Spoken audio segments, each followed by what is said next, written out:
Class 12th physics. कल हम लोग पढ़े थे एम्पियर सर्कुलर लॉ, जिस आपको हमने बताया था कि मैग्नेटिक फील्ड एक निकालने के लिए बायोट-सावर्ट्स लॉ एक बेसिक लॉ है, जिससे हम लोग मैग्नेटिक फील्ड का मान ज्ञात करते हैं। और एम्पियर सर्कुलर लॉ का भी उपयोग करते हुए हम लोग मैग्नेटिक फील्ड का मान ज्ञात करते हैं। और जो इस लॉ का उपयोग करते हैं हम लोग मैग्नेटिक फील्ड ज्ञात करने के लिए किसी बिंदु पर ड्यू टू ए करेंट। जब हम लोग मैग्नेटिक फील्ड ज्ञात करते हैं due to a current Ampere circular का लॉ का उपयोग करते हुए, तो हम लोग चूज करते हैं क्लोज्ड कर्व और लूप, जिसको एम्पिरियल लूप भी कहते हैं। ठीक है, इसका कंडीशन क्या क्या होगा बताएंगे। अब देखिए, हम देखते हैं इसका application of Ampere's circuital law. अब देखिए, यह आपको हमने बताया है कि यह सिंपल टूल है for evaluating easily the magnetic field at a point due to a current. अर्थात it is useful to find the magnetic field if first में magnetic field is tangential to length of the loop। Length of the loop इसका मतलब क्या है? ये बताता है कि मैग्नेटिक फील्ड और direction of the small element जो लेंथ हम लोग लेते हैं वह सेम होता है। अब देखिए, यह और magnetic field is non zero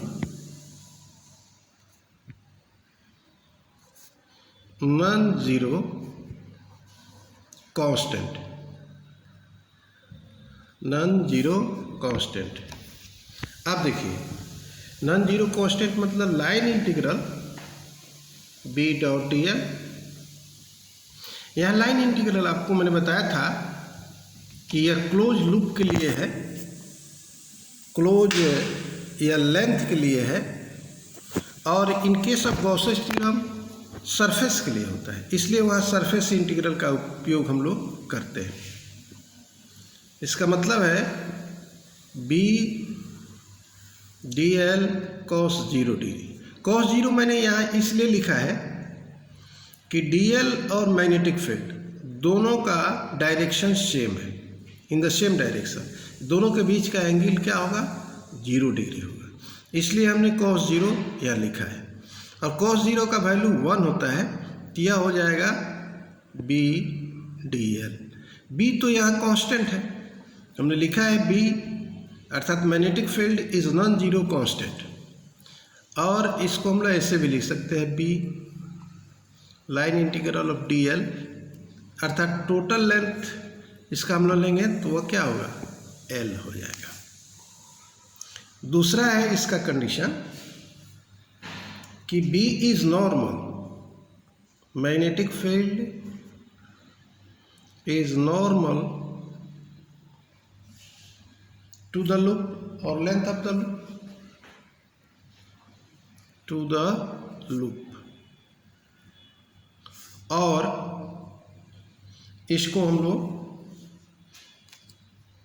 वैनिसेस भी कर सकते हैं। थर्ड में और करके वैनिसेज, मैग्नेटिक फील्ड P वैनिसेज।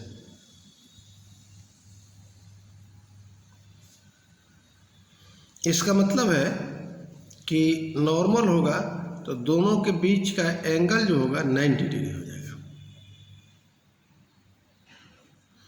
B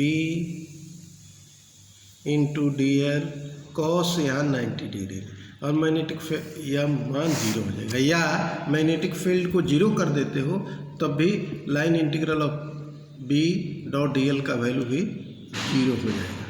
ठीक है ना। तो इस तरह एम्पियर सर्किटल निकालने के लिए कंडीशन है। ठीक है। और अब इसका प्रूफ हम लोग देखते हैं। प्रूफ क्या है देखिए,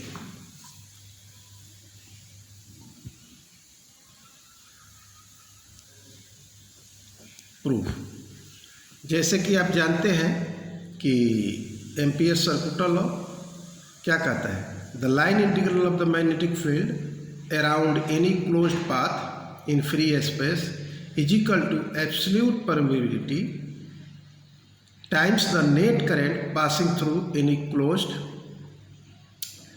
by any surface include by the closed path.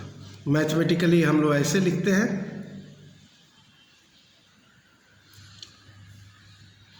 B line integral of B dot dl is equal to mu naught into I, where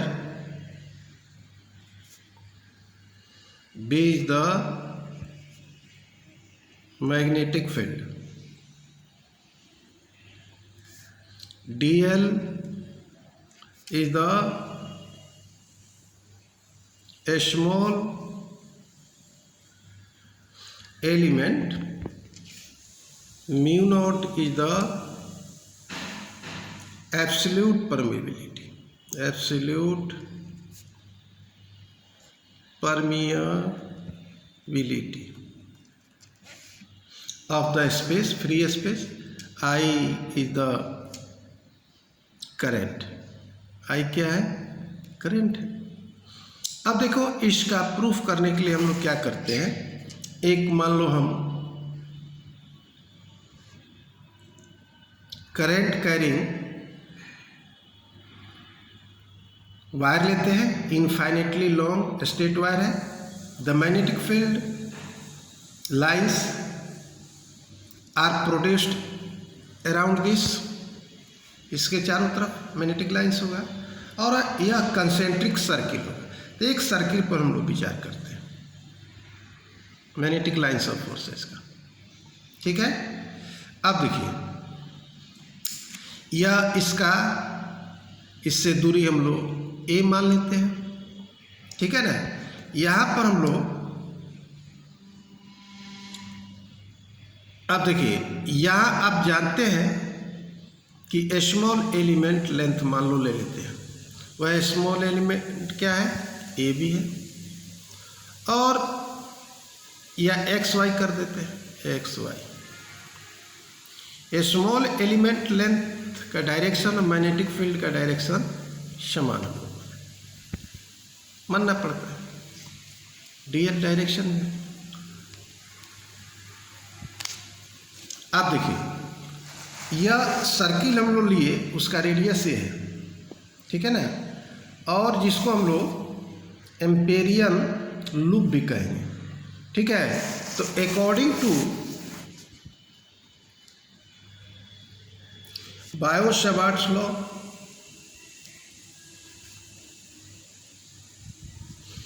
आप जानते हैं कि magnetic field due to this current carrying infinite conductor at a distance is given by according to Biot Savart's law, B बराबर होता है mu naught बटा 4 पाई 2I बटा A। जो डिस्टेंस होगा R होगा A होगा, हम लोग लिखेंगे।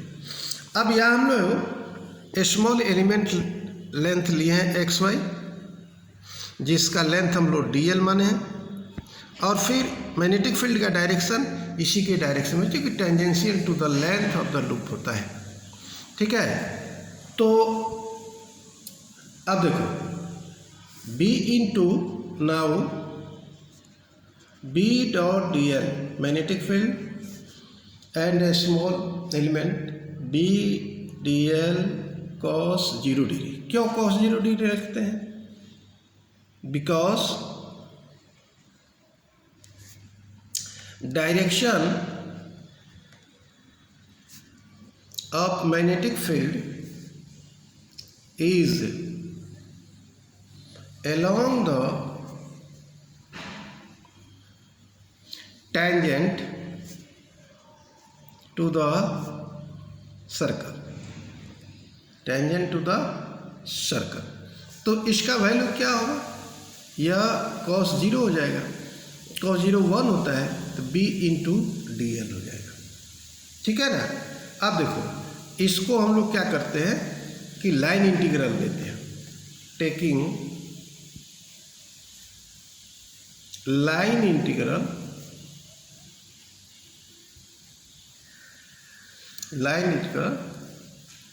Over the closed path,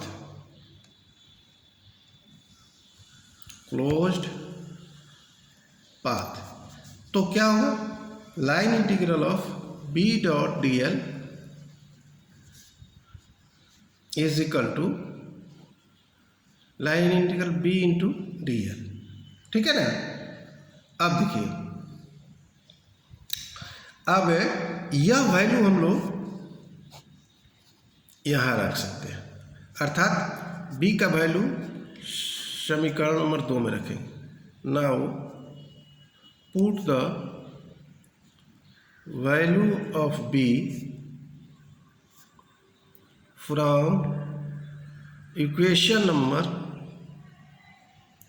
1 into, यह हो गया B dot D L is equal to line integral B की जगह हम लिखेंगे म्यू नॉट बटा 4 पाई टू आई